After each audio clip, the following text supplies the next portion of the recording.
We know that a Catan, the void dragon, sleeps on Mars, and that the Emperor placed the dragon there to inspire the Mechanicus of Mars. But there are lots of gaps in that story.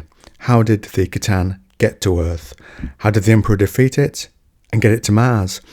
And how exactly does it inspire the Mechanicus? We'll go over the basic story, and the parts where we don't know, I will try to fill in those gaps. So it goes without saying, those parts will be very speculative. Let's begin. During the War in Heaven, a battle between the Catan and their servants, the Necrontyr, and the Old Ones, and amongst many creations that they made, the Eldari, happens. The Catan, known as the Void Dragon, is hit by the Talismans of Vol at one movement in the War in Heaven. In M40, the Talismans of Vol are called Black Stone Fortresses, and the Eldari believe they were made by their smith, god Vol.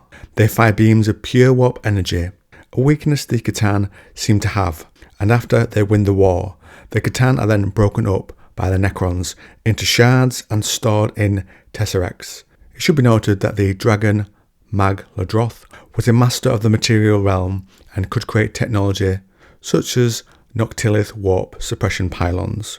After their capture, the Necrons use the Catan as power sources for the tombs they build, and they go to sleep, whilst the Eldari have their moment to shine in the 40k verse. So how did a shard, or perhaps several, of the Void Dragon get to Earth? How did it become stored there or crash there after the War in Heaven? After the Necrons go to sleep, it might have had the chance to get out, were stored in a ship, which crashes. That seems most likely. I can't imagine a Necron tomb being on Terra or in the Terran sector without it being found. This would likely have to happen during the Age of Strife, and I think the Dark Age of Technology and the Cybernetic Revolt, those forces during those times would have picked up a ship or storage of such a creature. We then know at a later stage the dragon gets out. I think it does this due to containment damage that's been done to it. That seems most likely, or perhaps it was buried and took some time to get out. Then the Emperor fights it. In the St. George versus the Dragon style vision, that's how it's shown to us. He defeats the dragon, and it's noted there is a wound on it. I think he defeats the dragon by its wound from the War in Heaven, by a beam of pure materium that came from the Blackstone Fortress. And the Emperor is a psyker, so he uses a similar-ish tactic to do that. I don't know the details of it, I can't imagine how he'd do it, but that's how I think he did it. How does he then contain it? It puts it back into the bottle. He has a way with technology, as we see with the Golden Throne, which is a key part from the Dark Age of Technology in it. And Malcador notes how it's made of many different parts, the Biggie put together, making them fit his purpose. He jury-rigged it all into one machine. It's strongly hinted it's got some Eldari tech in it, smaking, and we know the Emperor did some sword training with the Eldari, as Horus notes this when they clash during the End and the Death Part 3.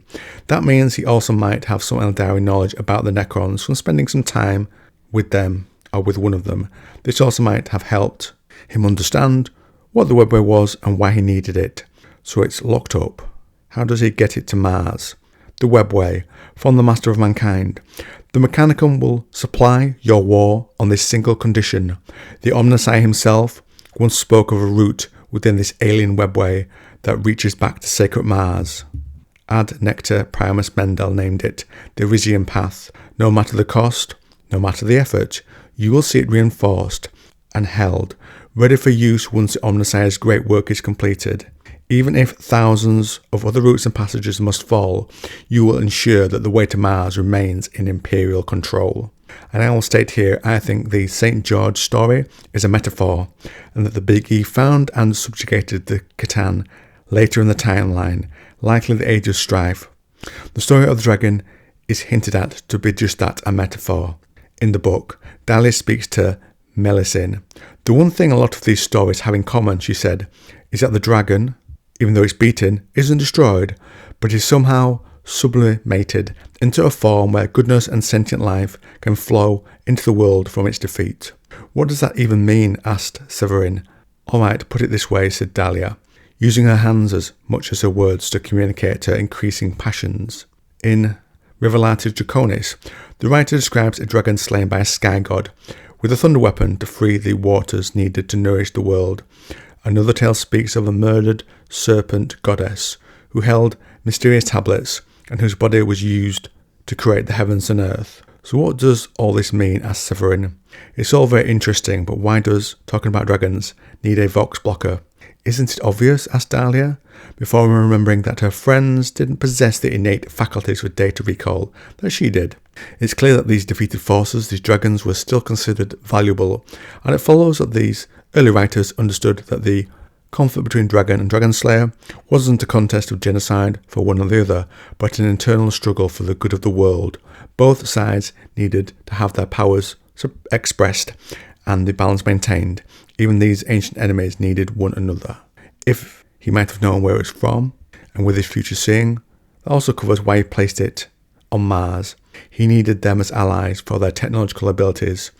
Two main reasons: the Great Crusade for his ships and supplies, and the Webway project. And of course in M40 they work very closely together. We also know he found the Webway during the Unification Wars on Terra. So it landed during the Age of Strife and was captured and bound after he found the Webway, and once there he sets a guard, the Guardians of the Dragon, who must ensure it does not escape, perhaps ensuring some type of Earth-made type scarab, just the job a true Necron scarab does, by maintaining the Tesseract, ensuring its renewal, so that the Catan cannot escape. Remember, he sets a Guardian, a Perpetual, on Molech, where he goes through a portal to make some deal with the demons of the warp. So he has an example of doing this in the past, when something's important. So it's on Mars asleep. Its dreams help inspire or trigger the Mechanicus of Mars, who rise and become key allies of the Emperor as he planned. How would the sleeping thoughts of a Catan inspire anything? He was the tech guy for the Catan, and perhaps gave a lot of technology to the Necrons, including the pylons, which I mentioned earlier. The Catan are linked to reality, and even when asleep, this influence and link to reality holds. Remember, we are told they can't be killed because of this link, so instead they are sharded. And so it's the presence of this Catan and its purpose, even asleep or trapped, that inspires the Mechanicum to make things like toasters and titans, etc., due to its nature and its ties to reality. That's the best I've got on that one. There is a Catan that is killed by the Necrons, and that causes the flare virus amongst the Necrons, where the Necrons in their bodies crave flesh. So there is a precedent for this that shows the ties to reality of the Catan. That's the best I've got, and this would not have happened on Earth as it arrived after the Dark Age of technology, etc. Now, one last point here. During the Rangdan Xenocides, it's released by the Big E to win the war. In very brief, during the war, the Imperium suffered major casualties. Maybe even one of the lost Primarchs may have fallen there, so they were a major threat. And if it's true, what I believe, that those members of the Rangdan were led by the Sloggoth or Maggot Men, and they are null psychers like the Sisters of Silence. So he needed a special weapon against them, and forced us onto the stage the Void Dragon, which doesn't use psychic powers but is immensely powerful. I can't imagine he has control of it, but after being starved for a long time, I imagine it will eat many souls and cause much damage from those that have souls, of course, and increase its power. Then via some trick with either his powers again and the wound or the Tesseract, vaults its bound again, like Moggot, and sleeps. And it's then whipped back to Mars, and it gets there and back, either using a ship or the Webway. So that's what I think the Emperor did to capture and use the Void Dragon. And one final point. Most of the lore on this is from the novel Mechanicum by Graham McNeill. Within that novel, a member of the Mechanicum, the Mistress of Magma City, Coriel Zeth, creates a device that, with an empath and some psychers popped onto it as power batteries, lets her pull information from the warp, or the ether as she dubs it. So maybe that's one of the ideas that was inspired by the dragon. I don't like the idea of it giving the Mechanicum ideas, but I do like the idea of it inspiring them like a muse. That works for me. And if you like this video on the Mechanicum, check out this other one I've done.